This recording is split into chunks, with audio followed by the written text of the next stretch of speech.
Sripada Srivallabha, Chapter 15, The Account of Bangarappa and Sundararama Sharma. Part 1, 2, 3, 4, 5, 6 and 7.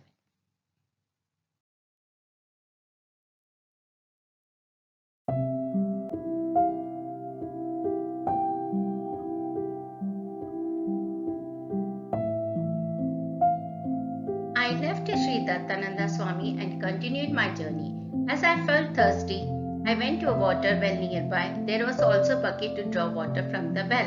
When I looked down into the well, I could see a strange sight. A person as hanging topsy-turvy, supporting himself on the branch of a tree that grew between the circular rings of the clay casing of the well. That stranger called me with love Shankar, but I asked him with wonder how he came to know my name. For that he replied, "Not only your name, I also knew that you are going to Urungada for the darshan of Sripada Srivallabha. I am only waiting to meet you." I was thinking as to how to pull him out of the well. The rope tied to the bucket was very weak. That pious person who sensed my thought said, "You are a man who had fallen into the well of worldly existence with mundane bonds." I broke those bonds and remained in the blisses of the soul in this peculiar yogic posture. How can you uplift me? I will get up on my own accord. If your strength is not sufficient, Sripada will kindly grant us the needed strength. So saying, he stood by my side within the time taken for the flick of an eyelid. I was astonished. He began to tell, "My name is Bangarappa. You are thirsty. I will quench your thirst first." He drew water from the well with the bucket and drank it himself speedily. Strangely, my thirst was quenched. I was surprised. Then we began traveling together, he said. I belong to a family of goldsmiths. I mastered mantras and tantras. I achieved the capacity to kill those whom I disliked with mantra and tantra applications. I had a close association with ghostess, ogres and devils. I used to conduct various activities in the burial ground. People used to shudder on hearing my name. Whenever I was going to any village, the people there used to give me lots of money, with the fear that I may cause them troubles and losses by employing ghostess and devils. The major portion of that money was utilized for offering sacrifices to the ghostess and devils who were depending on me. If sacrifices were not reflectable and malicious features of the ghostess and devils, instead of the tranquility observed in the face of common people. In my wanderings, I once came to Pitikapuram on account of my past good merit in that town, which is rendered sacred by the incarnation of Lord Datta. There was no dearth of mean, conspiracious and mutual wrangles. I heard strange and wonderful things about Sri Bapnare and Sripada. At first I wanted to kill Bapnare. I went to a pond and began drinking handfuls of water without a break. I had many varieties of methods to kill a person. One of them was to drink water thinking deeply about the person to be killed. By this, all the water I drank used to enter into the stomach of that person. Filled with water, the stomach of that person used to get bloated and used to burst. Then the person used to die. The Leelas of Sripada are unimaginable at the time. I was drinking water. Sripada was with Bapnare. Sripada lovingly stroked the stomach of Bapnare. Even though I was drinking much water, it was getting evaporated on account of the power of Sripada. I was exhausted after drinking water repeatedly, but Sri Bapnare remained safe and sound. I was worried as to why my black magic failed that day. The reason was not known to me. Part 1, Removing the menace of the evil forces for the worshippers of Sripada. I had a controlling charm over snakes. If I erected it, snakes from all corners used to gather at the house of the individual whom I meditate upon. The snakes used to bite the person. I meditated on Bapnare and chanted that mantra. Then many serpents reached the house of Sri Bapnare.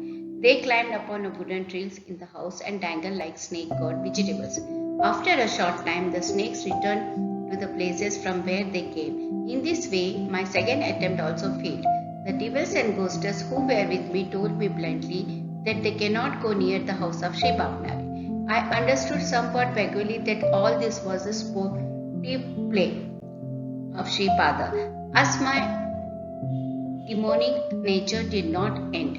I went to the burial ground. There I made an image of Sripada with floor and placed 32 needles at 32 points of the floor image.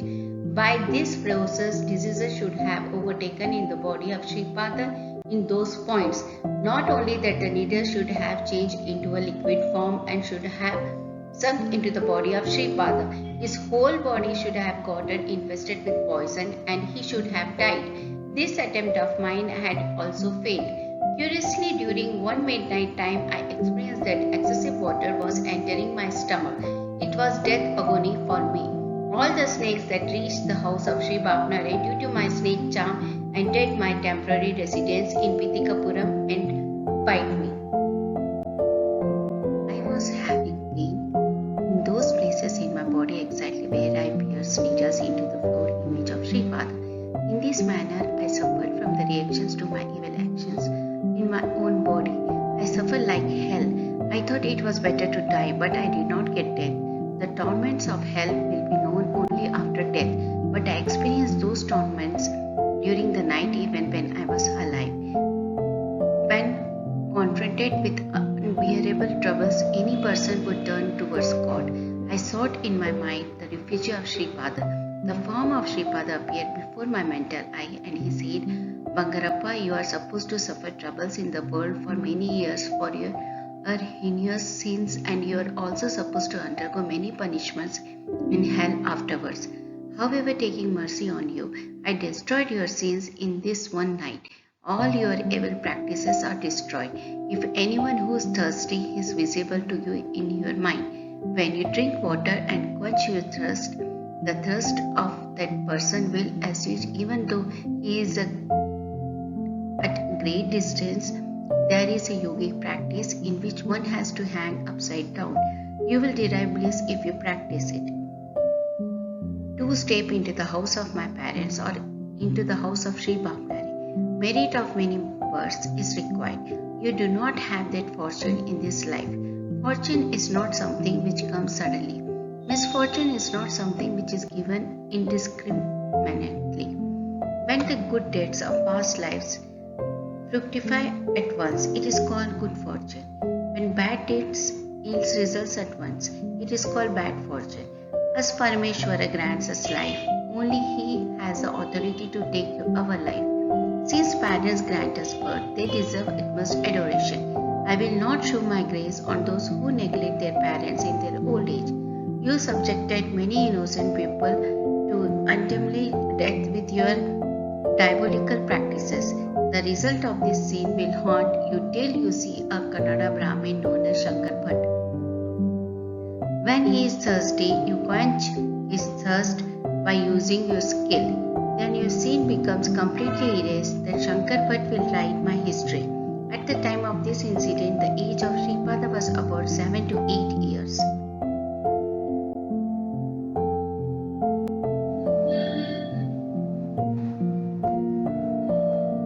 Dear Shankar Bhatt, I have been waiting for you from that day. Today is an extremely good day for me. Bangarappa concluded his speech for me. All this story was very confusing. I said, Sir, how can the thirst of another be quenched when you drink water? Please explain the secret of this.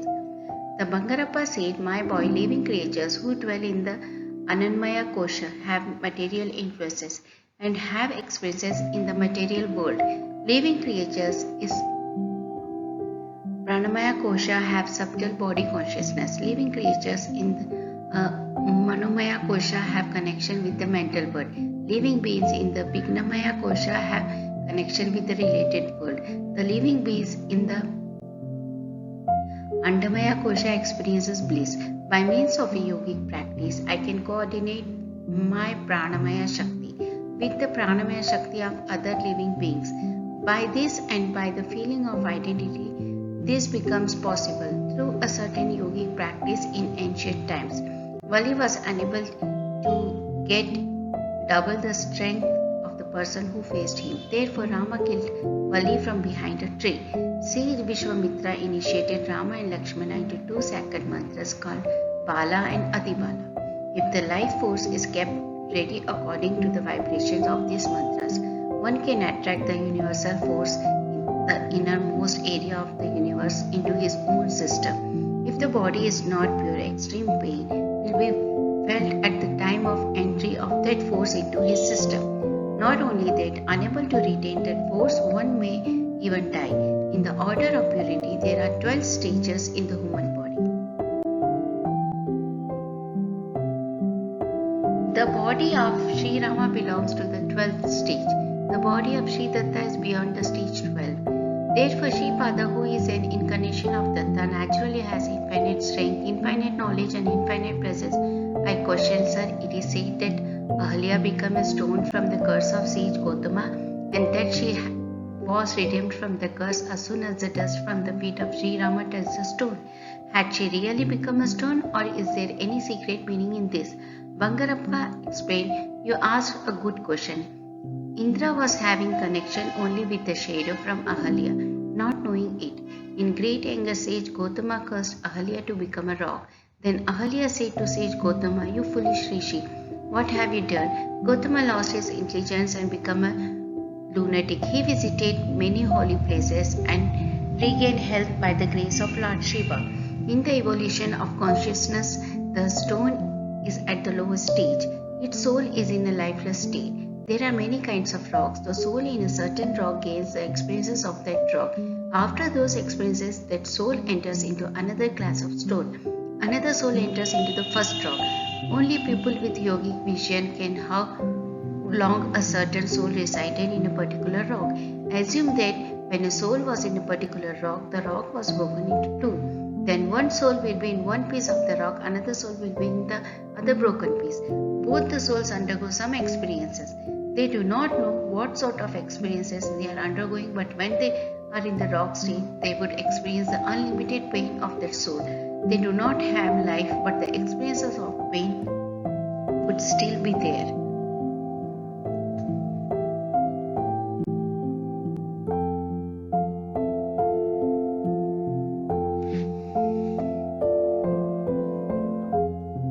Part 2, Description of agonies experienced in different birds by living beings. I question, sir, it is said that pain or pleasure can only be experienced when life is present. In such a case, how is it possible that a lifeless material undergoes unlimited pain? Then Bangarappa replied, when the individual soul images with the Supreme Soul, it experiences divine bliss. It cannot be described through speech and it cannot be comprehended by the mind. Similarly, when the individual soul is in the rock, great sorrow as opposed to divine bliss is experienced. It also cannot be described by speech and cannot be understood by the mind. It is a great sorrow experienced when life is extinct. The soul wanders in many rocks and goes on experiences inexplicable, unimaginable, lifeless, great miseries. In that manner, it eventually enters metals. It moves through different kinds of metals and experiences. Life in dormant state. Suppose you pour upon a metal some poisonous substance inimical to it. Then life in that metal suffers in the dormant state and leaves that metal migrating to some other metal. The soul which identifies itself with the metals eventually enters into the trees through the process of evolution. The life force that was dormant when it was a lifeless material now becomes active and will have an urge to stand erect or to take an inclining position.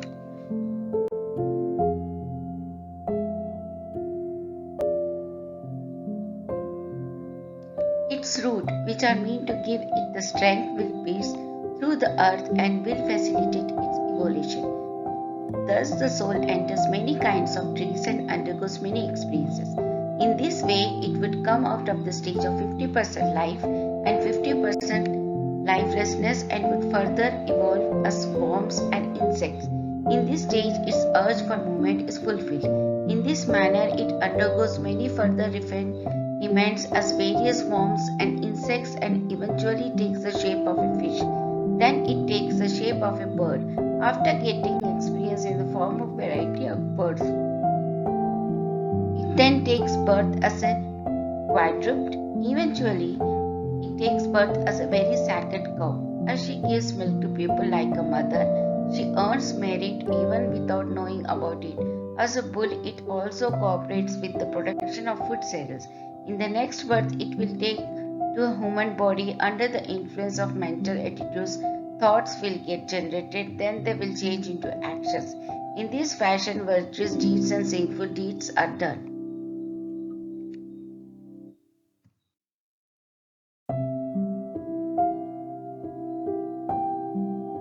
Part 3. The 7 pages in the path of spiritual pursuit. A man enters into 7 stages during the process of his evolution. In the first stage, the organs of the gross body and the organs of the subtle body are used at the same time. In the second stage, he expresses the subtle world with the help of the subtle body organs and gains the capacity to perform petty miracles. In the third stage, he acquires the capacity to travel long distances and with the subtle body. Between the third and fourth stages, there exists an overpowering center. When influenced by this, one will continue to remain in the same state of subjugation. When Gautama cursed Ahalya, she was subjected to a severe shock. Then she felt that she was in the state of a stone in terms of consciousness. She remained in that state of consciousness till she saw Sri Rama. The body of Ahalya did not become a stone. Her mind only reached that stage. It means that she remained in the overpowering center between the third and fourth centers. When the dust from the lotus feet of Sri Rama touched her mental bosom, began to bloom, and she regained her natural state.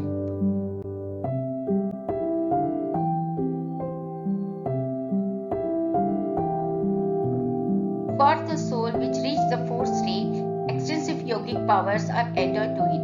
If those yogic powers are used for the welfare of the world in accordance with the directions of the inner self, it will become possible to ascend to elevated states.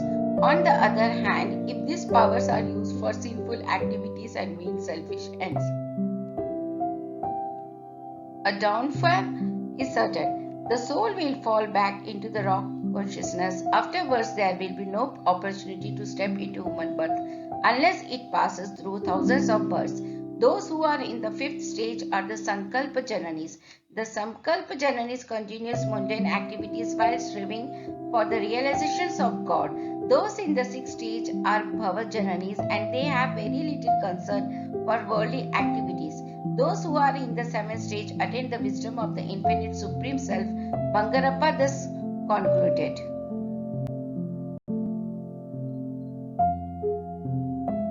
Part 4. Difference between divine incarnations and sadhakas.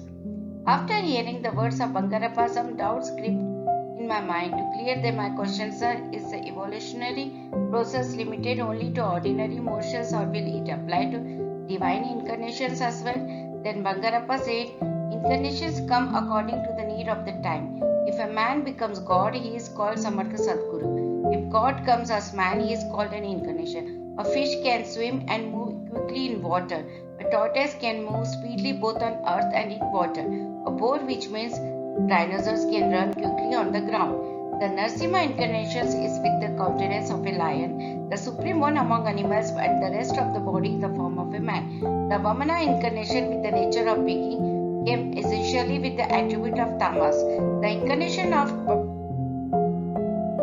Parshurama came with the main attribute of rajas. The incarnation of Sri Rama took place chiefly with the attribute of sattva. The incarnation of Sri Krishna came principally as an attribute one transcending all the three qualities. The incarnation of Buddha is chiefly one of karma. The incarnation of Sripada Srivallabha is a very distant incarnation of the Ayod. It is an excellent and an extraordinary unique incarnation containing in itself the unity in diversity and diversity in unity of the entire creation. There are no yogic traditions, religions or ethical regulations. In the entire creation, we do not owe their origin to Sripada. The statuette of Sripada cannot be received by the intellectuals, however great they might be. He is his own equal only. All theories and traditions find synthesis in him. He is the first point and the last point of the entire creation. He is the one who supervises, who proposes, and who sets in motion all the affairs of the world, which are pulsating in nature. This is a deep divine secret. In what way can I describe his position, which is not comprehended even by the seven seas? My dear Shankar Bhatt, you are a fortune. Those who got his precious grace are blessed, others are a waste. Thus concluded Bangarappa.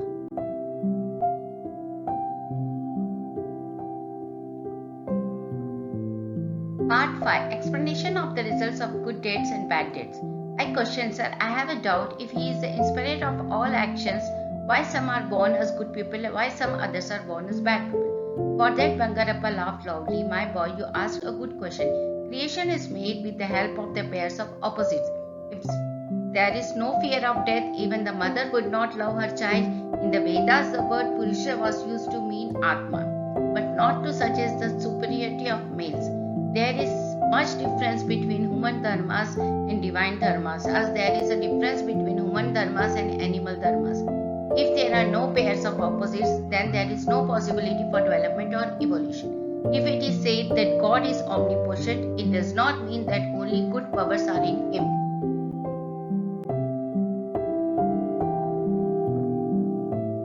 Fraud, deceit, and violence which you witness in this world are a part of that omnipotence. Because of sorrow, we yearn for happiness. Without the knowledge of mystery, the experience of comfort is not known. These millions and millions of stars seen by us are formed at first in an unorganized manner. When they collide with each other, some more stars form. When this happens many a time, they form into the well-organized groups of stars that we see now. The planets in our solar system rotate around the sun in a well-established orbit. Dhruva is the pivot for the sun. In this way, the creation runs the mutual attraction and repulsion. The person who is attracted towards God becomes a theist and performs good deeds. The person who has a repulsion from God becomes an atheist and does bad deeds. He is the support for both theists and atheists. He is a prop for those who perform good deeds and bad deeds. Nothing is steady in this play of creation. Those whom you regard as good people today did bad acts in some births. That is why they cannot avoid sorrow even though they are virtuous people in this life. It is nothing but the result of merits from the good deeds done in previous lives that enable bad people to enjoy comforts in this life. Either sin or merit does not yield results immediately, but a severe sin or a great merit will give results quickly. Good books relate the way in which a man should conduct himself to live happily. He is given a limited liberty to do a good thing or a bad thing. When unrighteousness overwhelms and the righteous people are in the state of helplessness, God incarnates with his Maya. It is a wonderful thing that God, who has no birth or death, takes to the incarnation as a human being and lives amidst us. Part 6. Breaking the bubble of pride of king. The rulers of Ithikapuram used to move incognito at times and elicit the living conditions of the people. The king had a desire to see Sripada Srivallabha. He immediately sent his soldiers to this house of Appalraja Sharma with an order. The gist of the order was that Appalraja Sharma and Bhavnare should bring Sripada to the presence of the king in his court. Sripada rejected this insulting invitation. Appalraja Sharma was also averse to step into the court of the king. A great personage like Sri Bhavnare would not go anywhere unless dictated by conscience. Sri Bhavnare asked Sripada, "My dear, my precious gold, do you have any objection to go to the court of the king?" Sripada replied, "Granted, the king has no devotion. Seeing me is not so easy." Sripada told the soldiers curtly, "If your king wants to see me, he can personally come here.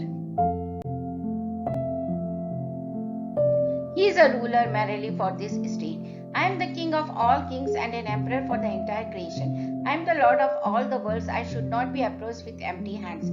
A tribute must also be brought. If the king regards me as his guru, he should also bring Guru Dakshina." Sripada is skillful in creating problems. In the same way, he is also dexterous in solving problems. Sri Bhavnare, Appalraja Sharma and Panda Venkatapaya Shrishti were thinking about the consequences if the king were to become angry. On hearing the news from the soldiers, the king violently shook with rage. The king shouted, I will make those weak Brahmins realize what will happen to their lives. If I think about it, they do not know how powerful I am. The moment he shouted like this, all his strength departed from the body and he became a weakling. He fainted with weakness. The servants attended to him, but he remained weak. In the meanwhile, an ugly, deformed female appeared in his mental vision. She wrote, I am Shakti. I am jumping into you, and entered forcibly into him. He could not withstand the onslaught of that Shakti. He felt as if his bones were getting powdered. He cried in a low voice, Go away at once from me. The king underwent a hellish agony when Shakti was going out. In this way, Shakti was entering and existing from the body of the king. He was undergoing a hellish agony through these two operations. Information was sent through the soldiers to the royal priest Kota Sundara Rama Sharma. He performed worship to the self-manifested Datta and gave holy water. After the king applied Datta Vibhuti to his forehead, the movements of Shakti stopped. Then Sharma said, King, have you seen? Our worship gives quick results. You wish for the darshan of Sripada. That is useless for you. There is a Kalakni Shamana Datta idol in their house. On account of worshipping that idol, sundry small powers were earned by Appal Raja Sharma. Bapnare earned some powers from the practice of mantras. Then Panda Venkatapaya Shashti is a Vaishya. He can purchase a good article cheaply by arguing it as a counterfeit one. He can also sell a counterfeit article by making us believe it is a genuine one. With fictitious fabrications, they are investing incredible powers to Sripada and doing his budget. Even though Narasimha Varma is a noble Kshatriya, he became a fool and is praising Sripada as an incarnation of Datta. You need not worry. Our practice of worship is very great. How dare they refuse your orders? The king can bring Sripada here even possibly through coercion. The king, who heard these words and flattery, said feebly, What shall I gain if I bring him here forcibly? Moreover, I would only get a bad name. I have a doubt that Sripada knows black magic. Sripada attacked me with the Shakti, or else why would the Shakti move in and out of my body? You have to identify a solution to overcome this. You are our family priest and you always cherish our welfare. The Sharma said, King, the Datta Purana has to be read devotedly by Brahmins. Worship has to be arranged to the self-existent Datta. Feasts are to be arranged to Brahmins, and there should be even generous monetary gifts. Food should be donated to all castes. If it is done like this, Datta will be pleased, Sripada would be checkmated. The trouble from evil spirits would be removed. The king made all necessary arrangements as per the request of the royal priest. There were many foresters in the Pitikapuram region. Menace of thieves was also great in Pitikapura. Thieves became rampant from the day of commencement of the Parayana of Datta Purana. The king failed to stop them. There was an increase in the alarming dreams that the king was getting. As if the remedy was worse, then the disease troubles increased. The king was seeing his ancestors in dreams. They appeared with weak and lean bodies and were like hungry beggars craving for food pitiably. They questioned, Why are you not offering food during the annual ceremony for us? Are we to remain in the bodies of spirits? Can't we have a righteous position? The king said that he performing obsequious ceremonies to them as specified in the scriptures. The ancestors said to the king, You are doing all those ceremonies, however, they are not reaching for us. Brahmins grew strong and satisfied in the name of obsequious ceremonies. When a Brahmin who practices rituals strictly and conducts the ceremonial rites with mantras, and when the person who performs the ceremony does it with care and diligence, then only it gives noble position to the man. The king was not having any sleep during night with the cries and lamentations of the ancestors. These conditions continued even when he closed his eyes or opened them. To compound his troubles, the marriageable daughter of the king was seized by ghosts. With disheveled hair, she was laughing frightfully and throwing away all the articles from the house. When they were sitting for meals, plenty of vermin was found in their food. Clothes were suddenly catching fire. Whenever the king was coming to the place where donation of food was being conducted, he was seeing diseases, man and women of his density with thin bodies and ghostly traits. The condition of the king was very pitiable. The circumstances in the house of Sundara Rama Sharma, the royal priests, were also being worse. His wife, who was calm and docile till then, was suddenly hitting his head with cooking utensils. His son was tying him with a rope to a pillar. His daughter was spitting out on him and giving blows on his face with her shoes. When Sharma requested for food, they were serving him with dried grass.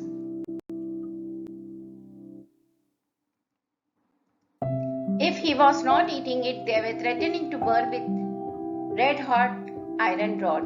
The Brahmins employed by Sarma, however, continued the Parayan of Datta Purana. After they finished meals on completion of Parayana for the day, ghosts, spirits and ogres were moving freely in their houses and terrorizing the inmates. Some women were laughing horribly and proclaiming, "The ancestors of the king for whom you are a priest," without regarding other women as their mothers, raped many women. We are none other than those women. We are those victims. They committed heinous crimes in not allowing us to live comfortably with our husbands. We want to take revenge on the family of the king. We will not get a noble status when you merely give us obsequious offerings.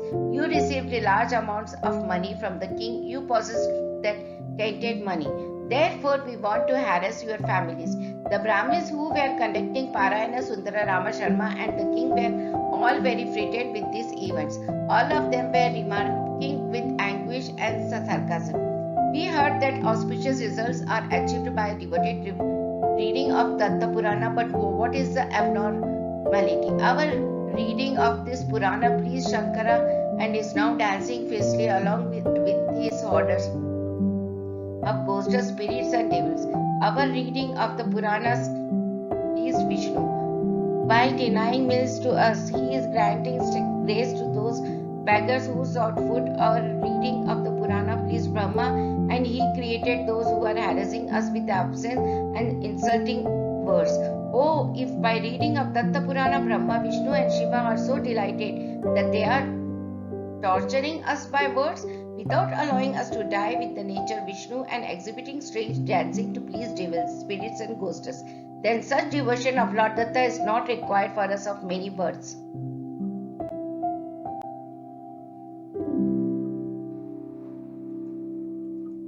Part 7. Man is a laborer in this creation. Sripada is the one who gives wages.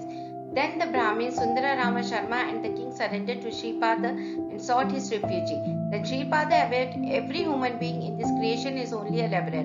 I am the owner. If I am pleased, I will give more wages than those that are due to you. If I am displeased, I will reduce your wage to account of your bad deeds and will give you the balance. I am the self-manifested Datta in the temple.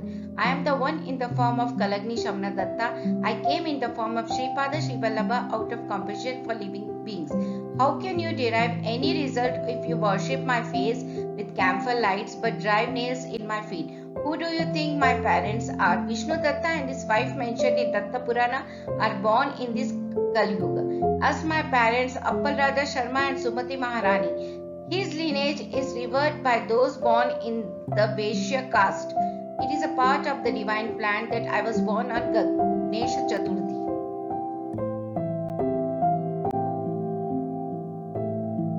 The bond of indebtedness with Sri Painda Venkatapaya Shrishti from the time of incarnation as Vasavi Kanyaka Parmeshwari, and the bond of indebtedness with Narsimha Varma in my form of Lord Narsimha in Simhachal Kshetra are everlasting. As they are really pure, they have the connection with me again. In this incarnation, their love and affection will bind me in every birth. When I incarnated as Narsimha Saraswati, I will be born with an exact resemblance of my maternal grandfather. Sri Bapnare, just as the redeemed ghosts and spirits by sprinkling water from his copper pot. I will drive away ghosts and spirits troubling my devotees who visit my Gandharva Nagar. During my incarnation as Narsimha Saraswati, I will grant noble positions to those ghosts and spirits. One who should not be arrogant simply because he is wealthy. The wealth with you should be pure. Otherwise, you will have sorrows. If you are proud that you are holy, you are not at all holy. I have all your accounts with me. I cancel the results of your sinful deeds out of compassion. If you are discouraged that you are a sinner, and if you seek my refuge and call me with love, Sripada Datta Srivallabha Digambara, I will in a trice burn all your sins and make you virtuous. Since you consider truth as untruth and untruth as truth, you met with all the difficulties you have abused Sripada Srivallabha, and because of that, you were engulfed in strange and peculiar problems. Even though you conducted devoted reading of Datta Purana, it has not given you any relief because you abused Sripada Datta himself has come as Sripada Srivallabha. This is true. Thus concluded Bangarappa. Victory unto Sri Sripada Srivallabha.